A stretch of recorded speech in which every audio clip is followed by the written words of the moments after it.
Super excited to announce the Law Firm Retreat Design Your Future being held this August 5th through 8th, 2026 in the Denver, Colorado area.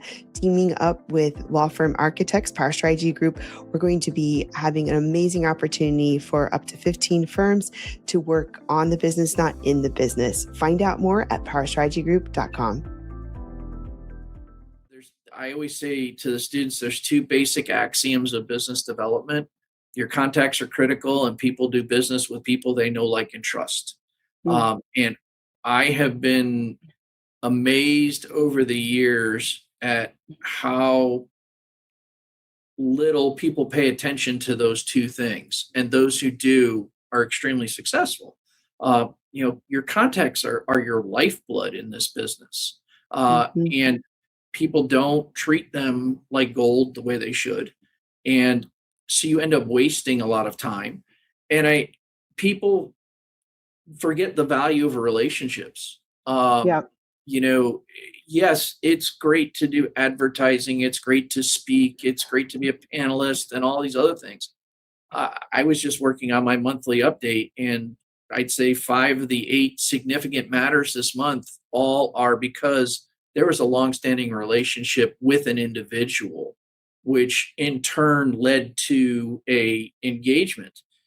And of course, they're going to look at, the firm, its reputation, its branding, how it fits into the marketplace. All of those things are. Hey everyone, I'm really excited to have Paul Grabowski on today. We have a really interesting discussion lined up between business development as well as some of our experiences as adjunct professors on law practice management. But we met through our love of teaching law practice management as adjunct professors. But he's the Chief Marketing and Business Development Officer at Bracewell LLP. He's an adjunct professor at University of Houston Law Center, and he's a real fun guy to talk to. So I'm really glad to get him on my podcast. So welcome to the show, Paul. Thank you, Ruby. It's great to be here. I'm so glad that we connected. Yes, me too. And it's sort of funny because we were talking about business development and just like, I think I just reached out to you one day, I'm not sure. And then you were like kind enough to respond. And then we had a conversation, and then it led to different things like this, a podcast interview. So give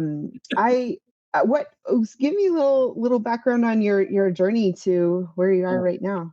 Well, I'll give you the abbreviated version. Sure. I started in professional sports. I worked for the Chicago Bears, and then I worked for the Houston Oilers.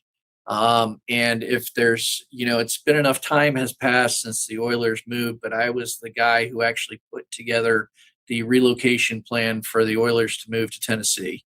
Wow. And yeah, that was fun. And I decided to stay. I had passed up going to law school once. My job with the Oilers involved a lot of contracts and negotiations and things, the whole other side of football that nobody ever sees.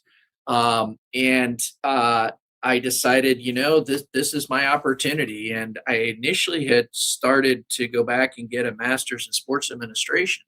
And I was at U of H, and I was working there. And my professor said, I really would like somebody to combine this master's with a law degree. And I went, that sounds interesting.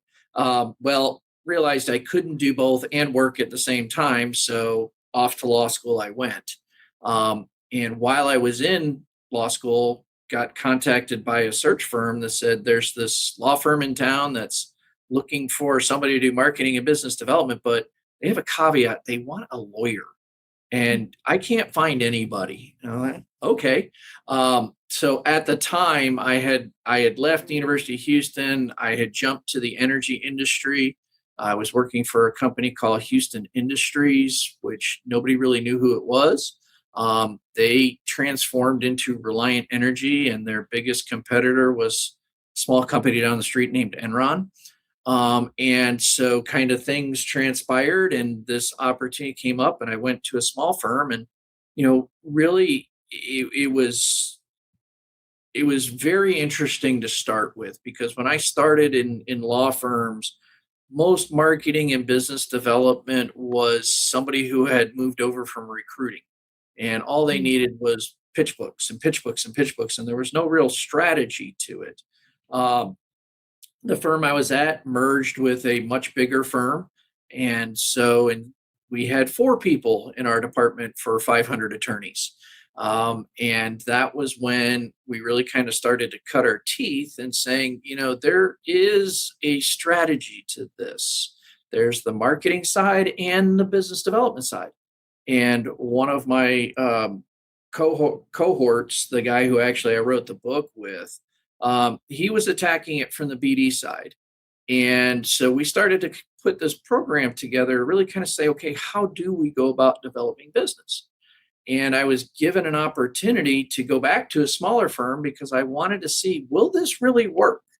And in 5 years, when we put a structured program in, we doubled our revenue and doubled our profits per partner. And so I thought, well, this is fantastic. I'll just jump over the consulting world. That didn't go over very well, mainly because our parent company divested of the legal consulting business about 3 weeks after I started. And so I got a call from the former CMO here at Bracewell, who was going to work for a client. And she said, I know you have this new job and you're probably loving it, but I really think you should think about this. And so now I've been at Bracewell going on 15 years. Oh, wow. Well, thanks for sharing that journey. And when you said the Bears, I was just like, you can't really hear the Bears without saying the Bears. The And Bears. then the Bears. And I was at a conference, and it was Bob over Odenkirk, and Mhm. he's the one who apparently helped get that whole sketch for SNL in like 91 or Oh, something like yeah. that. And so, because he was sharing a story about it, and I was just like, how it just becomes a part of pop culture, but you don't really know. You have to go back to the history of where it came from. But Oh, anyway, yeah. You like can't you, see it, but on my wall, there's a picture of a younger me and Mike Ditka. Uh, oh, and my so Walter Payton signed football. So, I'm Mm. Well, so I think when we were thinking about this conversation, it's just like do you think it's pretty often that people underestimate the power of business development and just the importance of networking connections and what and just the importance in the practice of law or being a successful lawyer? Like what would you say to people, and what are some of the tips that you would say at people at approaching it? Because I think a lot of people are like maybe get a little overwhelmed, or like think I just have to go to law school, I need to start practicing, you know. Um, anyway, where would you say you would start? I think at a 60,000 foot level, I think that we as lawyers overlook this. And I think for exactly what you just pointed out, we go to law school to learn to be a lawyer. And, I always joke that it's interesting. We say it's the practice of law. Hmm. Because, once you get out of law school and you go to work for a law firm or start your own firm or whatever, you're like, well, this isn't really what they taught me. It's a little different. And depending on where you end up, there's those who say, I want to go the big law route. Okay, well, work comes in and you're churning hours and, you're spending your entire life there to get those, 2,000 hours billed, and Hmm. I always joke that, when you think about it, there's 40 hours in a week, there's 52 weeks in a year, that's 2,080 hours. And you have to bill 2,000 of them. Well, you're not working just 7 days a week or 5 days a week and 40 hours. So there is that component to it. I also think that the industries in which we service have changed Mm. dramatically. It used to be, okay, you called the law firm, you called that lawyer because you had that relationship and they're very good and, and they'll handle everything for me. And now we're in an industry where supply outweighs demand. Competition is Mm. much greater, Hmm. and we have to contend at least at the mid-size and large firm um, level. We may not be dealing with the general counsel who's making the decision, or who's developed the RFP. It's procurement, and we all learned about widgets in law school, and I think sometimes there's this thing that we're consolidated in with any other vendor that some institution is using, and it doesn't always work that way. I think you're right in going back to I always say to the students, there's two basic axioms of business development. Your contacts are critical, and people do business with people they know, like, and trust. Mm. And I have been amazed over the years at how little people pay attention to those two things, and those who do are extremely successful. Your contacts are your lifeblood in this business, Mhm. and people don't treat them like gold the way they should, and so you end up wasting a lot of time.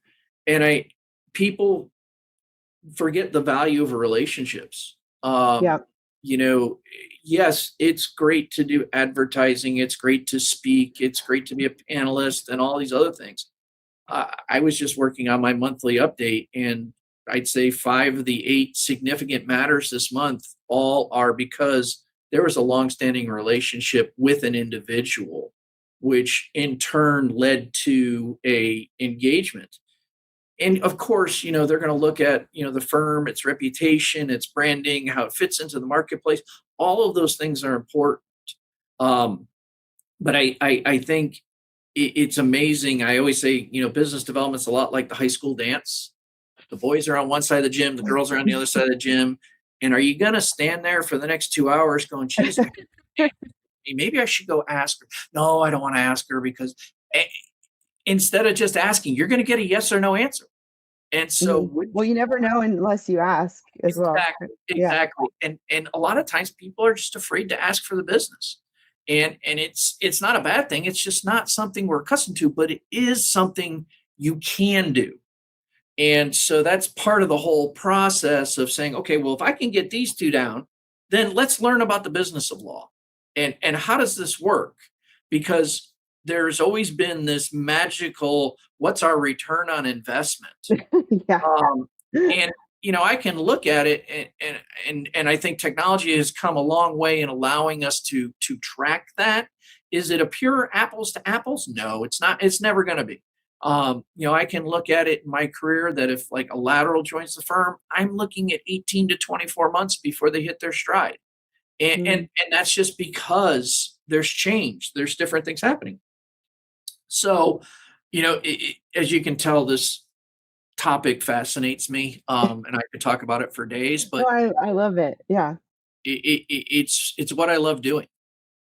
Well, I think of a couple things. One, when I started my practice, I was jealous of the people who had their firms a lot longer, because it seemed like they didn't have to advertise or market or do anything. I just saw them being successful, and it just, like, the business just rolled in. It looked like from the outside, and I was just like, huh, I have to. I've got to go hustle, like, I've got to go make all these connections and stay in touch, and I made this little colorful diagram, and I have it somewhere. I have a photo of it somewhere, but it's like I had to keep learning the CLE stuff. I had to do the law stuff. I had to make connections, and then I had to still talk to consults and clients. It's like I had to keep all these balls in the air, and if I ever stopped networking or doing business development or getting out there, then I would close up the pipeline. And Mhm. so the phone wouldn't ring. So that's one thing that comes to mind. The other thing that comes to mind is just about relationships. I think there's been something over time with, like, the advent of Facebook, Instagram, Twitter, X, even LinkedIn, where it's Mhm. like, if we're connected, you, like, call them, like, a friend or something, but, like, just sharing a message or reading each other's posts doesn't necessarily mean you're investing in that relationship. Mhm. And I when I did the American Leadership Forum, one of the things they made us do was to have lunch with every single person. There was like 25 people in the class, and that was a really great exercise. And I think once you get in that muscle of, like, having a coffee and or having a lunch, and then the pandemic, things changed, but at least we could do it virtually. And Mhm. then it took me a little while to get back into the swing of going out in person and incorporating that again. But You still have to eat, you still need to have coffee, so might as well do both at the same time, you know? Exactly. Exactly. And it is interesting because, I kind of hate to date myself, but, I've been in law firms and seen the change in the technology. I remember when we got brought into a conference room and they were like, hey, we're giving you this device and you can exchange email and take pictures. And it wasn't even the BlackBerry, it was the Blueberry then. Oh, And, okay. and so it's like, oh my God, this is happening. And now you look at all the ways we have to connect with Yes. people. And yet, you're right, it's still work. And, for a lawyer to have to say, okay, you have to do everything you just said. I have to bill hours, I have to get the clients, I have to do all this stuff. And then, oh, wait, I've got a network and I've got to do this. And so it becomes this non-billable thing that gets pushed to the side. And I say, like, for litigators, it's like riding a roller coaster. When they get that case, all their sole focus is on that case, and it's like they're going up on the roller coaster. And then they get to the top and it pauses and they look down and they're like, oh my God, this case is about to be over. Where's my next one coming from? And instead of finding a way to work this in as part of your daily life, I mean, what we try and do is say, look, I want you in, and this is no joke. We ask for 15 minutes of business development per week. And what Wow. we call the 3 to 5 MITs, most important things you got to get done from a business development perspective. And they are not going out and getting a new client. They are not pitching, for a new business. It is, wow, I need to send something to somebody because I have figured out this is how they like to receive information. And I need to pick up the phone and call somebody, or I need to take somebody to dinner.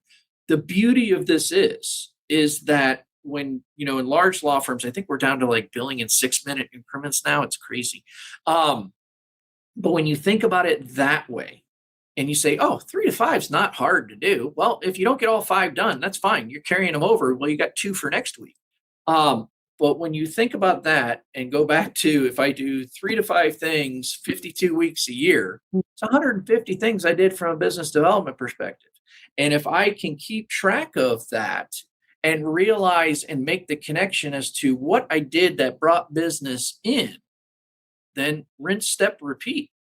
And so that's kind of the mindset, because I think a lot of times we think of it in terms of, I have to have a huge business plan and I have to go back and look at Mm, that. And, I didn't write that paper and I didn't do this. And it's like, no, it's not that difficult, but it's not something that either we went into law school with having an understanding of how to do that, or had a position previously where we had to do that. So, but now, when you think about it, you have your own firm. If you look at partners in a law firm, they are all owners. And so mm, you can't necessarily just rely on, hey, reputation, this, that it's going to bring in work. People want to look at their lawyers as their trusted advisors. Like, I always remember years ago, they used to do that. You probably remember this. They had the courthouse report that came mhm. out on Mondays, and it was like the dive in to see who got sued. And what happened? You picked up the phone and you called your contact and you said, hey, I saw you got sued. And their response was, no kidding. Where were you to stop this from happening? And so Mm, when you think about it that way, as a lawyer, you're the trusted advisor, you're the confidant, you're supposed to be looking out for these things, you're supposed to issue spot. mm. All of this comes to play. And yet we still have this difficulty. And some people, some people can do it, some people can't. And that's okay. Um, but being able to figure that out on the front end is going to make your experience as a lawyer and as a business person so much better. So, do you when for attorneys join the firm, like, are you sort of like the business development guru where you're like teaching them how to be good at it, and you're like you've got your 3 MITs and you encourage them what they are might be and hold them accountable, or like, I try. I mean, I Yeah. hope they call me the guru. But yes, there are the formalities that need to get done. Like, okay, do we have your contacts? What are you doing? But Uh-huh. and I joke, I could write a business plan for anybody, and it's basically going to be the same. Where I try and focus my attention and my team's attention on is finding out what that lawyer likes to do, what Mm, they're good at, and then how do we maximize that, knowing that we're not going to get a lot of time to do these things. And mm, so there's really a lot of customization, and that can be done either by me or my team or the attorney himself. We'll give them a one-page template of here's what we think. The critical thing is when you're using a business development professional is keeping them informed of what you're doing, so that they have the potential to add benefit to that. um, it's been really interesting over the years to see how individuals go about things differently. Like, I have some attorneys who have a spreadsheet that they keep track of everything that's going on, and that's great. I have others who are like, you know what? I've got it written down. I've got a notebook, and this is how I keep track of it. It doesn't matter how you do it. You just have to do something. you mean like the business development plan or like who they reach out to, stay connected to? Okay, got it. Mhm. Oh yeah, I have one. He has a spreadsheet that's like he's like, here are my contacts that I need to stay in contact with because I've looked at them and I know I'm going to get work from them in the next 6 months.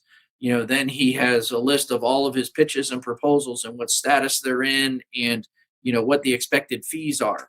And then he has another column of here are my speaking opportunities. Here's the articles that I've sent out. And we do use a lot of technology to make that a bit easier, but that's how he keeps track of it. I've got another Mm, one who, quite honestly, writes it down in a notebook, and mhm. that's just his way of doing it. But he shares that, and so we can then look at that and say, okay, you know, the Thomas Edison 2,000 ways to make a light bulb. Don't do it 1,999 times that don't work. Find the one that works, and let's go with that. And it doesn't have to be long and drawn out. We can just do this, and it works. So everything is customizable, I guess is the best way to put it, but it has to be customizable to what you want to do. How do you work effectively? If you're somebody who doesn't like going to conferences and things, then don't go to a conference. Mhm. You're wasting your time. But there are other things you can be doing that will differentiate you and promote your niche that you have, that are going to make people want to hire you. Right, like from podcasts to writing to conferences to Mhm. meetings, sort of leaning into what your strengths are and how you can maximize that, Exactly. and sort of like shine in your genius, I guess you could say. Well, there's something that you mentioned before we got started about like sort of like the span of the last 2 decades of just like the shift in how lawyers get clients today. And I don't know if we really touched on it yet, but I'm sort of just curious a little bit of like what are some of the shift what is the shift you've seen? I think probably the biggest shift that I've seen is when you are if you're now it's going to be different if you're dealing with an individual as opposed to like a company. Mhm, uh, you know Individuals, it's about how you communicate with them. I think with the advances in technology, everybody can Google something. mhm, Yesterday I was looking up to see whether it was a requirement that you had to give a social security number if you were prepaying for a will. hmm, And okay, who knew that the prepaid or I'm sorry, funeral. Who knew that the prepaid funeral industry in Texas is governed by the banking commission? huh, And I had no idea. So there's more of a challenge that's going to happen when working with an individual, because they feel like they can find something and say, okay, well, is that really the right approach?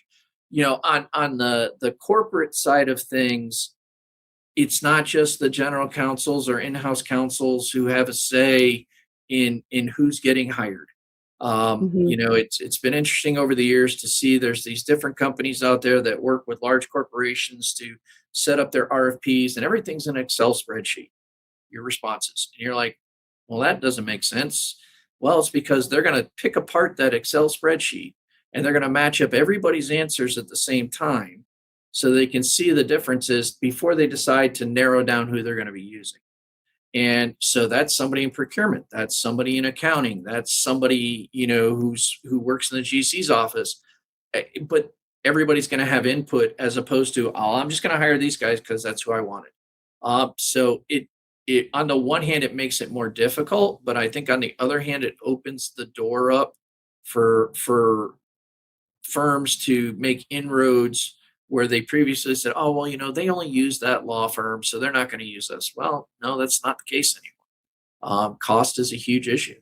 This episode is sponsored by Candle AI, the legal email assistant that helps legal teams spend less time on client emails. You heard me right, spending less time on emails. Candle AI works with both Gmail and Outlook, so you don't have to learn a new tool. And then it connects with popular case management systems like Clio, Filevine, INSSoom, and more to come. It instantly shows you your case and the client details the moment you open a client email and right inside your inbox. And then that means less context switching and time spent jumping to different tabs to figure out what you need to respond. Candle can also draft context-aware responses to client emails and makes it easy to create, edit, and manage your email templates. If you want to save time and take back control of your inbox, check out Candle AI. I highly suggest it. What would you say to someone who's just getting started out in on business development? Whether it's from maybe one of our law students who are graduating soon or something, or someone who's, maybe they're at a firm but they're thinking about starting their own firm, or I don't know, somewhere in their first few years of practice potentially. Well, it's really interesting because I had a student several years ago, and when I start the class, I ask them, I'm like, why are you taking my class? And why are you in law school? And I always put the caveat in, if you're here to save the world or mom and dad said you needed an advanced degree, then this isn't the class for you. But this one student, it really impressed me. He graduated high school, went into the army, and always wanted to be a lawyer. Was the first person in his family to go to college, and he was from down in the valley. And so he said, my goal when I graduate is I'm going to start my own firm. I said, okay. I said, let's hold that for a couple weeks till we start talking about the economics of starting a business. And so at one point during class, I said, if you need capital, you're gonna have to go to somebody. And he's like, well, I'll go to the bank. And I was like, you know that a bank requires 2 years of positive receivables before they're going to give you a business loan? He went, Uh-huh. no. I said, you want to rethink that business plan for a second? So I think it's twofold. It's okay, do I have something that I can sell? Me, my practice, my niche, whatever. And I have a passion for that. But the other thing for anybody starting out who says, I want to start my own firm or whatever, what's your plan? And have you vetted it and have you talked to others? And, do you understand the economics of this?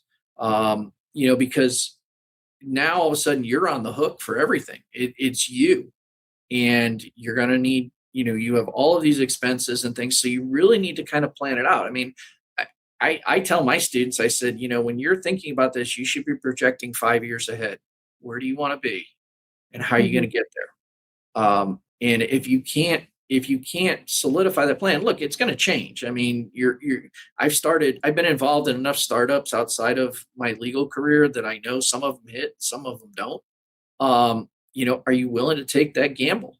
Yeah, I agree. And I think that's where the entrepreneurial perspective and the practice of law or being a lawyer and sort of that overlap. And that's what we teach in our class. And um, Mhm. I I really think that a lot of law schools around the country sort of underappreciate this type of course because whether you're going into big law like you are, or you're having your own firm like me, like the things that we are teaching, the topics we're covering, from business development to operations to AI to tech, to digital marketing to staffing, management, whatever, partnership track. All of this is so critical. And this is the business development is something that you need to know whether you're going to go to big law, you're going to have your own firm, or you're going to be in house, or I don't know, whatever you're going to do, whatever you're going to do with your law Yeah. degree, and this is going to carry you. And one of the things that got me ahead, I think, is because I was a Rotary exchange student in high school, Mhm. and so we had to have little business cards with our photo on it, and we have had a whole bunch of them. And then we were taught to go do presentations to the Rotary clubs, even if it was in another language, to complete strangers, Mhm. completely 3 decades older than us or something. And so like I got into a habit of getting out of my comfort zone. And so I think that's been one of the best things that I ever did, because then, I was like, okay, I'm in another country, I'm in another language, I'm talking to random strangers, I don't know anybody in the room. Mhm. Hold my beer. I got this. Exactly. Or my old fashioned, whatever. Either one works. Yeah, no, it's totally true because, I look at it, do I like going to big events? And I've walked in those rooms kind of like you were saying it. I know nobody. And it's either okay, I'm going to dive in or I'm not. Um, and when you can get yourself over that initial hump, um, then all of a sudden it's like, okay, I did this. Yay, pat on the back. I'm good. Yeah. And so you're able to repeat it. It's the hesitation part that, I think, and you're right. I do think that law schools and law firms Mm. don't appreciate this side of it, because really it's been in the last 20 years that, you know, the people on my team either came from the industries where they were in business development and the practices. I Mm. have some lawyers on my team, or they've studied marketing and business development in college, so they have something to bring to the table, and have the ability to, my breakdown, we average for every business development member I have on my team, they have about 30 to 40 attorneys they're working Oh, with. wow. That's a big swath, and it's not all in the same practice group. They may go from project finance to tax to finance. That's just because of their background and skill. And so the more that you can find that person, whether it's you, me, whoever, I mean, there's consultants always out there that can do this, but it again, it's being prepared on the front end. If this is what you want to do, this is what it's going to take. And, kind of the way I got into teaching. So I remember having a conversation with the dean, and I said, we love recruiting the students. We lose money on every one of them. And he said, what do you mean? I said, you're like loss leaders in a grocery store when you're a first year associate. We're paying you a good salary, Mhm. but we have clients who will tell us we're not paying for first year associates. We are going to look at their bills and write it down. And so you have to think about it not only from the standpoint of what you want your career to be, but what value do you bring to that firm that you're working for. And yes, you can be a fantastic lawyer, but at some point, you've signed up for this. So how do I help ensure that there's a paycheck every 2 weeks? I was at a conference, and there was a legal, like a law, legal academia panel, and a professor said, if you don't like what we're producing, then just don't hire them. And he didn't do it like a threat. It was more like, that's how we're going to change. Like, we need Yeah. to know, like, the consumer habit. And I mean, we're seeing that for lawyer to consumer client. But it was like a little light bulb, because I was like, okay, because I've noticed in academia, it's a little, love them, but they're a little bit slower to change than I think even practice of law. So just from, and anyway, so but that's so true. Like, I thought that was just a small law firm thing. Like, a lot of first year associates, I'm like, I'm taking a big leap of faith that you're gonna work out, because otherwise Mhm. I'm putting more into you than you're putting into here, and yeah. And It's really interesting because, you look at it and you say, "Oh, business development," and I'm a young associate. Well, there's no more Costcos out there, so how am I going to get that? That's not where your focus should be. You have 2 clients at that point. You have the firm clients, the external ones, and you have the partners you work for. They are your clients as well.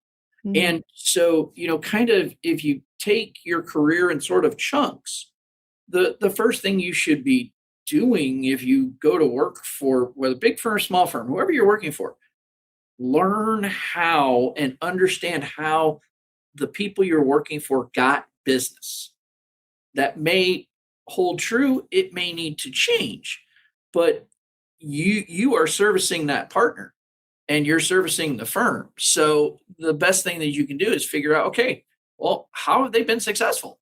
What can be replicated? I mean, I always joke that marketing is 80% stealing somebody else's idea and 20% making it better. oh, Um, and it's true. I mean, there hasn't been any groundbreaking new way of, like there's no new math for business development. It still mhm, comes back to the same tenets. mhm, But it's when you can sit there and say, this works for me. This is I have a guide to go by. I am checking myself to make sure that I'm not just spinning my wheels. And there's just all sorts of way of doing it. It's like I worked with a partner years ago who never wrote a client alert. Never. But he got on every other law firm's distribution list. And he would get these client alerts and he'd find that one thing and he'd copy it out and he'd do this on Friday afternoons and he'd send an email saying, "Hey, I saw this. I'm calling you on Monday. We need to talk about it." And on Monday he'd get a new matter. Um, wow. you know, so there are these little ways to do things that really can have a huge impact on your bottom line.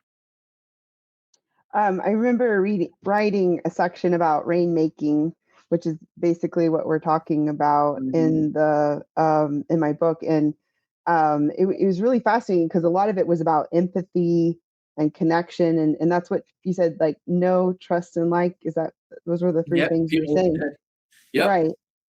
And and some people are better at that than others of Mhm, making that connection, but that's also the thing I love about the classes that we teach. The I like to do things to get their muscles going on, like networking, for example. I give them a networking exercise as they go reach out to 5 attorneys, ask them these questions, mhm, and so then I was like, and you can blame it on me. I mhm. have to talk to you because my professor told me, like Yeah. whatever you want to. I Oh, don't yeah. care. It won't hurt my feelings. um, but no, I think we're doing a good service for the legal community by teaching it from, and that's what I love. Like you're teaching it from the big law and from your experience, and I'm teaching it from my smaller firm, solo smaller Mhm, firm, and but there's a lot of those lessons are all of them are essential regardless. And one of the things I tell the students is like, I want you to have the skill set that you can do whatever you want, that you're mhm. not feeling like you have to stay in this job or you can't start your own firm or you have to, I don't know, you have to do whatever you think you have to do. Like you can do Right. what you want because you have the skill set to land on your feet.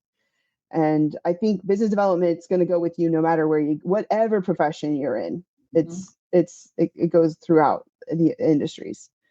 Yeah, Yeah. and I think if there's any affirmation that what we are collectively doing for law students, the I think I may have told you this story that I got an email several years ago from a student, and we had talked after class because he was on the cusp of that top 8-10%, and he wasn't getting the interviews at the big firms, and that's what he wanted. I mean, he was Mm, dying for it. And so we would talk, and then he came up to me one day and he says, "Hey, I got the interview." I said, "Great." I said, "Let me guess, it's 20 minutes." He goes, "Yeah, how'd you know that?" I said, "You have 10." And he said, "What do you mean?" I said, 5 minutes introduction, 5 minutes closing. You may get one or two questions max. And so we kind of walked through it and everything. And I said, this is how you should prepare and think about it. And I get this email from him about 3 weeks later, and it says the subject line was, taking your class was the best decision I ever made. Aw. And he said, that we talked about me trying to get to Big Law. He said, you were right. I had 20 minutes. He said, and I looked at my watch, and after 5 minutes, they asked me a question, and they only asked me one question. And the question was, what class in law school did you take that is going to most benefit you and this firm if we hire you? And he said, I told him all about your class. And he said, the hiring partner looked at me at the end of the interview and he said, I wished I had that class 25 years ago. By the way, we're going to make you an offer. Aw, So, that's awesome. it does work, and Yeah. I still keep in touch with them. They still, I have a lot of students who still reach back out. They're like, hey, you gave us this template, I'm thinking about doing this. And I love that. I mean, that's the most, because, we don't make millions as adjuncts. Nope. So, No, we don't. what's the phrase, when you're an adjunct, you teach for love and not for money. I should get a bumper sticker. Exactly. No, that's a very heartwarming story, and just trying to. It reminds us like why we put that time and dedication in, and Mhm. giving back to the community. Are you feeling overwhelmed by all the different things you have to do to run a law firm? Well, you're not alone. So many law firm owners are in the same boat. That's where Staffy steps in. More than 90 firms, just like yours, are leaning on their bilingual virtual staff for legal, administrative, marketing, and client-facing work, plus their full HR support. I currently have 11 team members with Staffy across my own firm and Power Strategy Group, and it's been a total game changer. Schedule a free initial consultation at staffy.cc, that's STAFI.cc, and use the code RUBY, RUBY, for $500 off. Okay, so we're at that time where I get to ask you some rapid fun fact Sure. questions. Okay, so what would you consider your superpower? Patience. One of the things that happens in this industry is everything happens rapidly. And I think and it's not a superpower that I came in with. It's one that I think I developed over the years of being able to step back and kind of let things fall out first before making a suggestion or saying, here's the way we should go, because you have to be able to analyze everything and be looking ahead. Um, Really good one. What would you consider an awesome book or podcast you'd like to recommend to listeners? Gosh, there's so many out there. There's a couple of books that I've gotten. One is called Never Say Sell, which I think is a really good one. There's also the other one called, I'm looking at my desk, The Growth Engine is another one. And these have been tailored more towards professional development and business development. And then, of course, if you're just bored and you need something different to do, anything by Ernest Hemingway is at the top of my list. So, I have a picture of his house in my closet in my room, and he had, because we visited in the South Florida not too long ago, and I mhm, loved because he had this little pathway that went to his like garage apartment, I guess you could say, in Houston terms, mhm, and and it was like a plank in a way, I guess, and it's like where he would go to write, and I was just like, ooh, I like this idea. uh-huh. Yep, Note to exactly. self, figure out how to make that happen. My writing And my genius. third floor. Oh, okay. That's great. There's other people on my third floor. I have to kick them out, I guess. Um, okay, what is a habit that you know contributes to your success? Uh, I would say constantly challenging myself for what's new and what can be applied to what I do. Uh, we've kind of touched on the technology aspect of things. I mean, it has dramatically changed, and so being able to spot those things and in myself, because we all get into that routine of, oh, this is what we do every day. Okay, fine. Um, I think if you don't challenge yourself to learn something new on a continual basis, you get left behind. Completely agree. Yes, and it's challenging to learn something new, but you got to get comfortable with it. Oh yeah. Um, what? Okay, and then it's not my favorite question, but it is a fun question. What would you? What's your favorite board game or card game? Oh gosh, favorite board game or card game? Probably Uno. Oh, okay. Do you know how Um, many types of Uno there are now? There's like I 5 know. million. Yeah. You see, I have a fear of certain board games and things only because Okay. my younger daughter is a math brain, Oh, and I can never win, and I don't like to lose, but I always lose to her. So so you have to find certain games that you can still excel at. exactly, exactly. I get you. I have issues like that. Yeah. There's a game we play, Go Nuts for Donuts. It's all about game theory, and I'm like the worst one of the 4 of us, and I'm like, I need to excel at this at some point, you know? And Exactly. mhm. Anyway, but finding patterns and things, I'm really good at that, like, Yeah. so, No, I won't play um, board games against you then either. okay. Well, Paul, it's been wonderful. How can people find you, stay connected? I try to stay on top of LinkedIn. It's become a very good source for me. And even with my counterparts, I've always said this, that I'll share anything that I've put together. Because I feel like it's paying it forward. And so they can email me, they can reach out on LinkedIn. I'm pretty easy to find. I'm on the firm website, so you know I'm an open book. It's like, tell people at the firm here, I leave my phone on 24/7. Mhm. Not because I feel it's a requirement. It's just because I enjoy what I do, and I'll talk about it with anybody. Awesome. Well, that's really kind of you. So that's Paul Grabowski, Grabowski, for those Yep. listening. And we'll put that in the show notes as well. Well, I'm really glad that we connected, Yeah.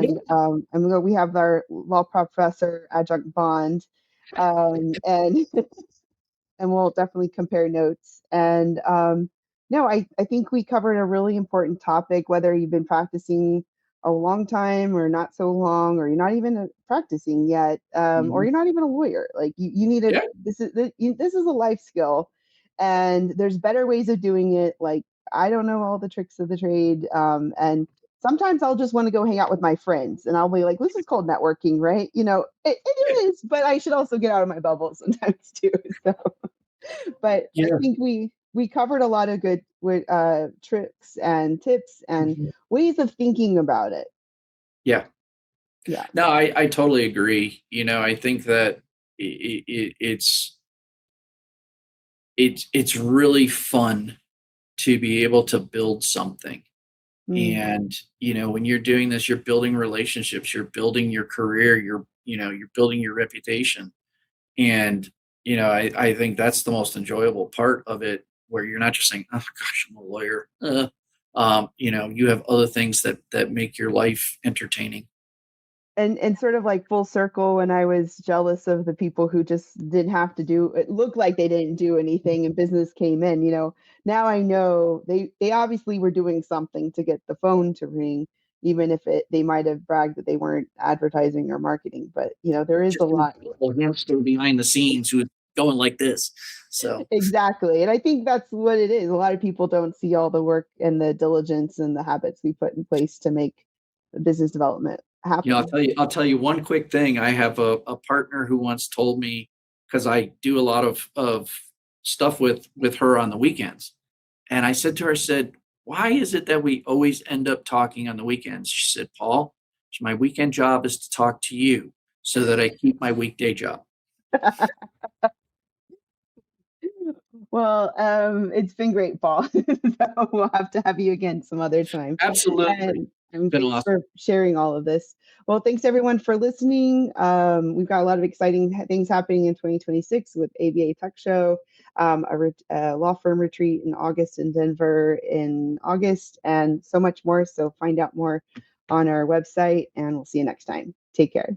Thank you for tuning in to Power Up Your Practice. I'm Ruby Powers, and it's been a pleasure sharing this time with you. We love your reviews, so if you enjoyed today's episode, please leave us one and share this podcast with someone else so that they can know what you've been learning on our show. And make sure to check out the Power Up Your Practice book. It's available in paperback and Kindle on Amazon. It's packed with 25 chapters of strategies to grow and streamline your firm.